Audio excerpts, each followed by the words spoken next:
எப்படி தமிழ்நாட்டில் திருப்புமுனை தேர்தல்களாக அமைந்தன? சற்று திரும்பி பார்க்கலாம். நாடு சுதந்திரம் அடைந்த போது சென்னை ராஜதானியாக தமிழ்நாடு இருந்தது. அப்போது முதலே காங்கிரஸ் கட்சிதான் தமிழ்நாட்டில் ஆட்சியில் இருந்தது. ஓமந்தூர் ராமசாமி ரெட்டியார், குமாரசாமி ராஜா, ராஜாஜி, காமராஜர், பக்தவச்சலம் என காங்கிரஸ் கட்சியை சேர்ந்தவர்களே முதலமைச்சர்களாக இருந்தார்கள்.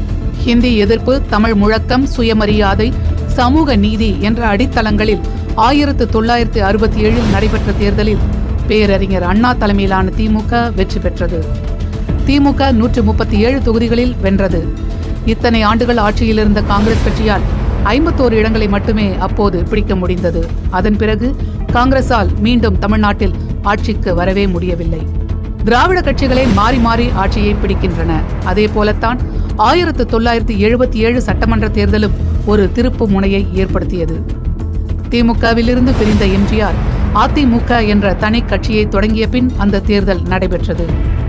கருணாநிதி தலைமையிலான திமுக, எம்ஜிஆர் தலைமையிலான புதிதாக தொடங்கப்பட்ட அதிமுக, காங்கிரஸ், ஜனதா என 4 முனை போட்டி அப்போது நிலவியது.